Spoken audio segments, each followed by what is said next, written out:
लोकाभिरामं सृजित पीतवस्त्रम्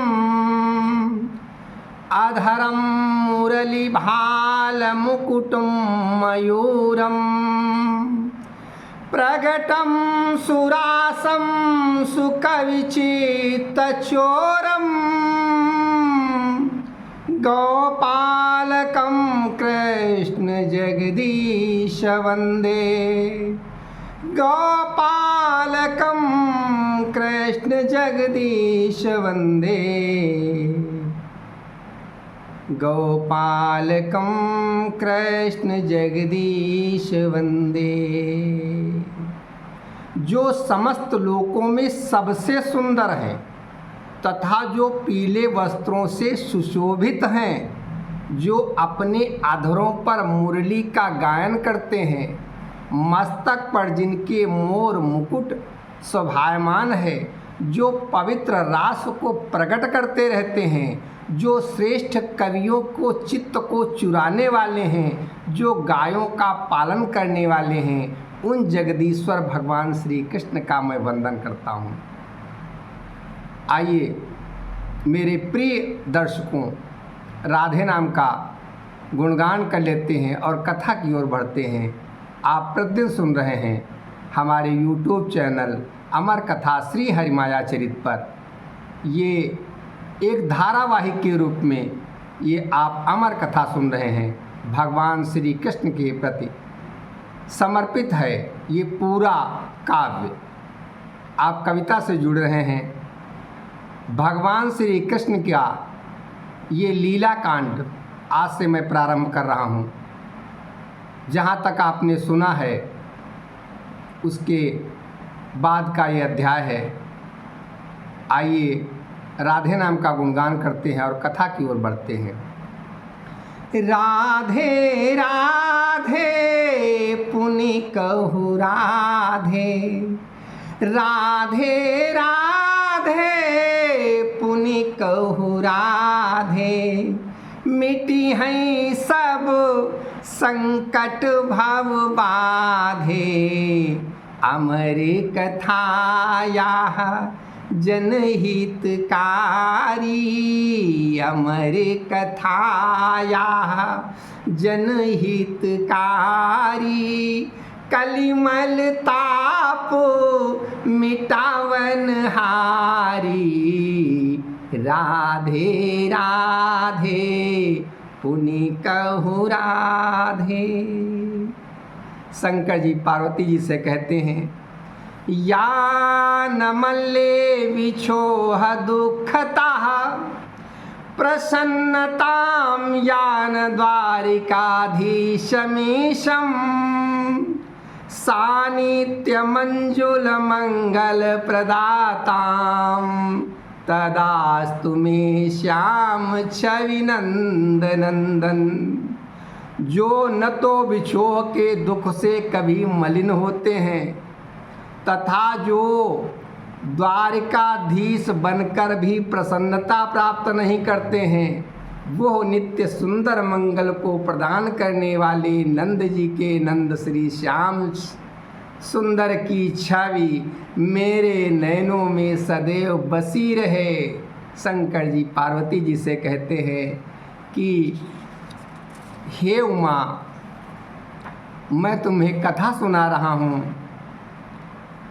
क्योंकि अक्रूर जी आए हुए हैं। भगवान ने कह दिया है कि सभी चलेंगे, कंस ने बुलावा भेजा है, तो उस महोत्सव में, दंगल के महोत्सव में मेरे सभी साथी चलेंगे। यहाँ तक हमने आप लोगों को कथा सुनाई थी। अब प्रातः काल हो रहा है। निज माता समुझाई के श्री कृष्ण भगवान, प्रात होत निज स्वजन संग मथुरा कियो पयान, मथुरा कियो पयान। मथुरा के लिए चल दिए, मथुरा के लिए तैयार हो गए सब। गोपिकाएं जो हैं उनको जब पता चला कि कृष्ण मथुरा जा रहे हैं तो उनको बहुत दुख हुआ। यहाँ पर हमने भजन लिखे हैं सुंदर सुंदर, लेकिन वो इस पुस्तक से अलग हैं, इसलिए मैं आप लोगों को अभी नहीं सुना रहा हूँ। अभी हमारी कथा चल रही है। तो बैठे अक्रूर के संग रथ, बैठे अक्रूर के संग रथ, श्री श्याम जी बलराम जी, तिन संग शोभित बैलगाड़ी, तिन संग शोभित बैलगाड़ी, नंद की द्वारे सजी, बैठे अक्रूर के संग रथ, श्री श्याम जी बलराम जी। अक्रूर जी के साथ उनके रथ पर श्री श्याम सुंदर जी और बलराम जी बैठ गए हैं। उन्हीं के साथ एक बैलगाड़ी सजी है, उस पे नंद जी को जाना है। अस देख बहु छकड़े सजाए, ग्वाल बाले भी चले, उसब बिलोकन हेतु अब सब लोग सजी सुंदर नए, उसब बिलोकन। ऐसा देखकर वहाँ के जो गोप लोग थे, उन्होंने अपनी अपनी छोटी बैलगाड़ियाँ, जिन्हें छकड़े कहते हैं, वो छोटी होती थी बैलगाड़ी, हमने बचपन में देखी हैं, और वो उस पे दो ही लोग बैठ पाते थे। छोटी छोटी बैलगाड़ियाँ होती थीं, बहुत से सज गए। अब वो सब चल रहे हैं उत्सव को देखने के लिए, और जितना जिसके पास था, जिस प्रकार से वो सज सकता था, सुंदर लग सकता था, वो सब सुंदर बन के बैठ गए। आप सब चल दिए। अक्रूर जी के मन की चाहत है कि भगवान से सुना है बहुत अच्छी बांसुरी बजाते हैं। अक्रूर जी के मन की बात भगवान जान गए। गाड़ियाँ चल रही हैं, रथ चल रहा है, भगवान श्री श्याम जी जान रहे हैं अक्रूर जी के मन में क्या है। मन चाह जानी अक्रूर की, हरि ने अधर मुरली धरी, स्वर सजे सुंदर प्रीति के, स्वर सजे सुंदर प्रीति के, धुनि बाहै पावन नभ भरी, स्वर सजे सुंदर प्रीति के। सुंदर प्रीति के स्वर सज गए। भगवान ने जब अपने अधरों पर मुरली रखी और वो बहने लगी पवन के साथ धुन, हरिधेय को अनुमानी कै, पावन सुखद बदरी बनी, हरिधेय को अनुमानी कै, पावन सुखद बदरी बनी, बरसी फुहार तरंग लई, बरसी फुहार तरंग लई, सुच विजय हित मन भावनी, बरसी फुहार तरंग लई। भगवान के ध्येय को अनुमान कर बादलों ने ऊपर छाया कर दी। सुंदर धीरे धीरे फुहार रूप में बरसात होने लगी। जब हम कोई नया कार्य करना चाहते हैं और उसके बीच में यदि कहीं बादल थोड़ी बारिश कर जाते हैं तो अत्यंत शुभ माना जाता है। ये बहुत बड़ा शगुन है। जब हम कोई बड़ा काम करने चलते हैं और उसके पहले बादलों से फुहारें आती हैं नन्ही नन्ही, वो बहुत शुभ संकेत होता है। वही प्रकृति ने यहाँ पर दिखाया है। आप लोग भी इसका दर्शन करें और अवलोकन करें। कहीं जब बड़ा यज्ञ होता है, बड़ा कार्य होता है, कोई बहुत बड़ा आयोजन होता है, भागवत का, रामायण का पाठ, कभी कभी ऐसा होता है हल्के बादल आते हैं और बदली करके चले जाते हैं। वो जानिए वो जो है वो भगवान प्रसन्न हो रहे हैं। क्योंकि इंद्रदेव जो भगवान को गोविंद कह चुके हैं, वो बारिश करते हैं, नन्ही नन्ही बूंदें उस आयोजन का स्वागत करने आती हैं। मथुरा नगरी निकट अब उपवन एक निहारी, रथ रोकाई सब स्वजन ते, बोले कृष्ण मुरारी। जब सभी लोग मथुरा के निकट आ गए तो भगवान श्री कृष्ण ने एक उपवन को देखा, सुंदर था। तो भगवान ने कहा रथ यहीं रोक दो, और अपने स्वजनों से सब कहने लगे। भगवान श्री कृष्ण जी के जो साथ गए थे, नंद बाबा गए हैं, ग्वाल वाले गए हैं, भगवान कहने लगे हम सब यहीं रुकब अब भाई, हम सब यहीं रुकब अब भाई, आपन गोप समाज बसाई, हम सब यहीं रुकब अब भाई। कि अब हम सब लोग यहीं रुकेंगे आज इस उपवन में ही। अपना गोप समाज जो है वो अभी वहाँ नहीं जाएगा। और जाई क्रूर बतावहु राजा, आई गयो सब गोप समाजा, आई गयो सब गोप समाजा।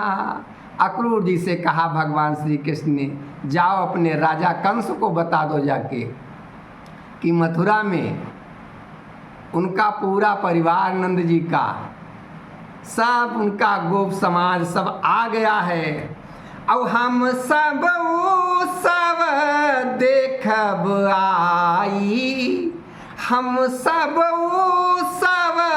देखब आई, निज बल सहित प्रसंग बनाई, निज बल सहित प्रसंग बनाई। और हम लोग उत्सव देखने समय पर आ जाएंगे, लेकिन निज बल सहित प्रसंग बनाई, अपने बल सहित अपने बल के साथ कोई प्रसंग बनाकर भगवान कुछ करना चाह रहे हैं, इसीलिए बता रहे हैं मैं आऊँगा, लेकिन कोई प्रसंग बना के आऊँगा, ये भी जाके बता देना। अस कही श्याम धरनी तल माही, अस कही श्याम धरनी तल माही, गोपन संग बैठे तरु छाही, गोपन संग बैठे तरु छाही। ऐसा कहकर भगवान श्री कृष्ण जी गोप लोगों के साथ में, सब बाल गोपाल भी हैं, बड़े भी हैं, नंद जी भी हैं, सबके साथ वृक्ष की छाया में बैठ गए धरती पर ही। चले अक्रूर सबहि सिर नाई, चले अक्रूर सबहि सिर नाई, निज राजा ते आई बताई। अपने राजा कंस को आकर बताया क्रूर जी ने कि आए नंद सहित सुकुमारे, और रुके सबहीं यही नगर किनारे, रुके सबहीं यही नगर किनारे। कि सभी गोप लोग उन दो सुकुमारों के साथ जिनको बुलाने के लिए आपने भेजा था, वो नगर के किनारे उपवन में रुक गए हैं। गोप अनेक संग तीन के रे, और करी हैं नगर प्रवेश सवेरे, आपुनु धर्म किए हमनी के, आपुनु धर्म किए हमनी के। अब जो चाहो अब जो चाह करो निज जी के। मैंने अपने धर्म का पालन कर दिया। आपने कहा था ले आना, मैं ले आया हूँ। अब आपके जी में, आपके मन में जो भी है वो करो। अति प्रसन्न अब कंस मन अस संदेशो पाई। मूढ़ न जानई स्वयं को कालू रहो नियराई। मूढ़ न जानई स्वयं को कालू रहो नियराई। शंकर जी कहते हैं, हे पार्वती, मूर्ख नहीं जानता है कि मेरा काल नज़दीक आ रहा है। सभी श्रोतागणों, दर्शक लोग, हम लोग जीवन जीते हैं, रोज के प्रतिदिन की क्रियाकलाप के साथ साथ हम प्लानिंग करते हैं कि कल ये करेंगे, परसों वो करेंगे। किसी को भी अपने काल का पता नहीं है, वो कब आ जाए। इसलिए व्यक्ति को चाहिए कि जो वर्तमान है उसको सुंदर बनाता चले, भगवान को प्रत्येक पल साथ रखे, क्योंकि पता नहीं कब वो घड़ी आ जाए, कब श्वासें छोड़ दें सहारा। इसलिए श्वासें सहारा छोड़ भी दें, फिर भी हमको भगवान को अपने हृदय में, अपने अंतःकरण में, अपने मन मस्तिष्क में बसाए रखना है। आइए कथा का यहीं पे विश्राम करते हैं। राधे राधे पुनि कहु राधे, मिटी हैं सब संकट भव बाधे। राधे राधे पुनि कहु राधे।